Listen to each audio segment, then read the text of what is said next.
পুরো নারুতো অ্যানিমের one of the most underrated shinobi হলো মাইট গাই, সরি মাইট ডাই, যাকে নিয়ে কেউ কথা বলে না।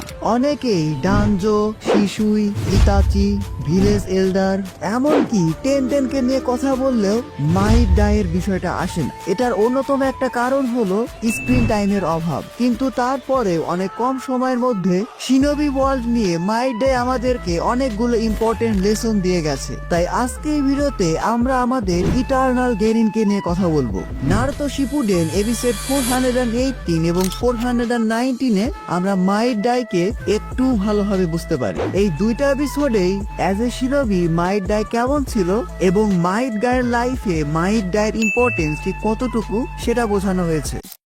পুরো কোনোহা ভিলেজে মাইট ডাই জাস্ট একটা জোক ছিল, জাস্ট জোক। তাকে নিয়ে সবাই মজা নিত। তাকে অনেক ছোট ছোট র্যাঙ্ক দেওয়া হতো, যেমন বিড়ালকে খুঁজে বের করা, ভিলেজে কেউ হারিয়ে গেলে তাকে খুঁজে বের করা, এই রকমের মিশন। কেন? কারণ মাইট ডাই কোনো নিনজুৎসু ইউজ করতে পারতো না, কিন্তু তারপরেও মাইট ডাই কখনো হার মানেনি। তার কাছ থেকে কিন্তু দ্য পাওয়ার অফ ইউথ কনসেপ্টটা এসেছে। মাইট ডাই ওয়াজ নো জোক। সে নিনজুৎসু এবং গেনজুৎসু ইউজ না করতে পারলেও সে তার তাইজুৎসুকে এত বেশি প্র্যাকটিস করেছে যে he is one of the most strongest taijutsu user.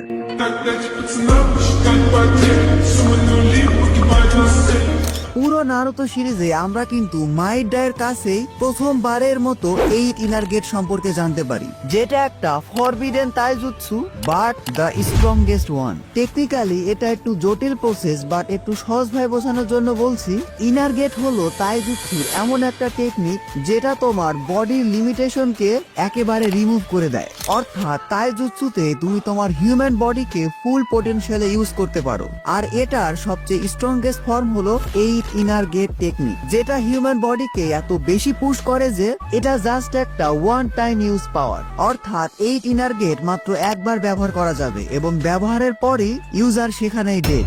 Mite die তার শিনোবি লাইফের 20 বছর পুরোটা স্পেন্ড করেছে এই তাইজুৎসু মাস্টার করার জন্য, এবং এই 8 ইনার গেট ইউজ করে মাইট ডাই মারা যায়। তো বিষয়টা এমন ছিল যে মাইট ডাইয়ের ছেলে অর্থাৎ মাইট গাই একটা মিশনে খুবই পাওয়ারফুল অপোনেন্টসকে ফেস করে, 7 সোর্সম্যান অফ দ্য মিস্ট। নারুতো সিরিজে যদি সোর্সম্যানশিপের বিষয়টা ধরো, তাহলে এই 7 সোর্সম্যান অফ দ্য মিস্টই ছিল স্ট্রংগেস্ট। এজন্যই মাইট ডাই যখন জানতে পারলো তার নিজের সন্তান মাইট গাই এমন একটা পাওয়ারফুল অপোনেন্টসকে ফেস করতে যাচ্ছে, তখন তাদেরকে বাঁচানোর জন্য সে নিজে সামনে চলে আসে। And the rest is history. Konoha ভিলেজে যেই শিনোবিকে নিয়ে সবাই মজা নিত, যাকে কেউ গোনাতেই ধরতো না এবং উইকলিং বলে তুচ্ছ তাচ্ছিল্য করত, সেই উইকলিং 7 সোর্সম্যান অফ দ্য মিস্ট এর মতো এত পাওয়ারফুল শিনোবিদের জাস্ট তার তাইজুৎসু দিয়ে হারিয়েছিল।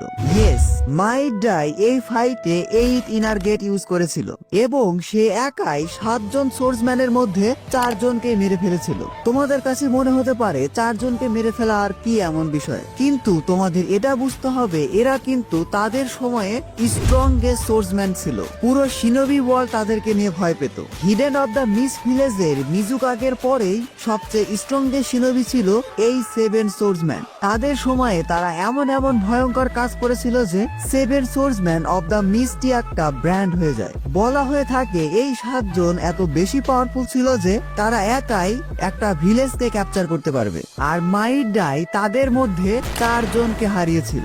আশা করি এবার বিষয়টা বুঝতে পেরেছ। যাই হোক, যেহেতু মাইট ডাই তার ফাইটের সময় 8 ইনার গেট ইউজ করেছিল এবং সে মাইট গায়ের মতো এতটা লাকি ছিল না যে নারুতো তার সেজ অফ 6 পাথের পাওয়ার দিয়ে মাইট ডাইকে বাঁচিয়ে নেবে, এজন্যই এই ফাইটে মাইট ডাই তার নিজের সন্তান মাইট গাই এবং অন্যান্য শিনোবিদের বাঁচানোর জন্য নিজের লাইফকে স্যাক্রিফাইস করে দিয়েছিল। মারা যাওয়ার আগে মাইট ডাই ইউথ এবং হার্ড ওয়ার্ক নিয়ে আমাদের অনেক কিছু শিখিয়ে গেছে। দেখো, রকলির কাছে কিন্তু মাইট গাই ছিল, আর মাইট গায়ের কাছে কিন্তু মাইট ডাই ছিল, তবে মাইট ডাইয়ের কাছে কিন্তু কেউ ছিল না। মাইট ডাইকে পুরো ভিলেজ তুচ্ছতাচ্ছিল্য করতো। তাইজুৎসুতে এত পাওয়ারফুল হওয়ার পরও সে তার শিনোবি ক্যারিয়ারে সারা জীবন গেনিনি ছিল। ইয়েস, শুধুমাত্র নারুতো ফ্যানদের মধ্যে না, নারুতো অ্যানিমিতেও এমনকি মাইট ডাই তার নিজের ভিলেজেই অনেক বেশি আন্ডাররেটেড ছিল। এছাড়াও এখানে আরো একটা বিষয় আছে যেটা অনেকেই বুঝে না। As a shinobi, Might Dai was one of the greatest. কিন্তু as a father Might Dai is the great. পুরো নারুতো সিরিজে মাইট ডাই আর মাইট গাইয়ের এই রিলেশনশিপটা অনেক বেশি আন্ডাররেটেড। আমার কাছে মনে হয় মাইট গাইয়ের কাছে যদি মাইট ডাই না থাকতো তাহলে মাইট গাইয়ের লাইফটাও মাইট ডাইয়ের মতোই হতো। নারুতো অ্যানিমে দেখার সময় কাকাশির এই কথাটা আমার অনেক বেশি ভালো লেগেছিল। I don't think that there's a cooler shinobi out there. There's no one who's quite like your dad. Mite die যে শুধুমাত্র নিজেকে পুশ করেছিল তা কিন্তু নয়, মাইট ডাই মাইট গাইকে পুশ করেছিল কাকাশির মতো এত ট্যালেন্টেড এবং স্মার্ট শিনোবির সাথে তাল মিলানোর জন্য। এজন্যই কিন্তু মাইট গাই সাকসেসফুলি কাকাশির রাইভেল হতে পেরেছে without using his নিনজুৎসু and genjutsu. যদিও মাইট গাইয়ের কাছে কিছুটা নিনজুৎসু অ্যাবিলিটি ছিল কারণ সে এই সামানিং ইউজ করতে পারত, তবে সেটা একজন এভারেজ শিনোবির থেকে অনেক কম, যেটাকে নেই বললেই চলে। পুরো সিরিজে মাইট গাই নামের এই ক্যারেক্টারটা আমাকে অনেক বেশি ইনফ্লুয়েন্স করেছে। এজন্যই আমি এই ভিডিওতে তোমাদের সাথে মাইট গাইয়ের এই ফিলোসফিটা শেয়ার করলাম। আশা করছি এটা তোমাদের অনেক বেশি ভালো লেগেছে। এটা জাস্ট একটা র ভিডিও ছিল। আজকে ভিডিওটি এ পর্যন্তই। ভিডিওটি ভালো লাগলে ভিডিওটিতে এখন একটি লাইক দিয়ে চ্যানেলটি সাবস্ক্রাইব করে ফেলো। Don't subscribe if you are not an anime fan. See you in next video.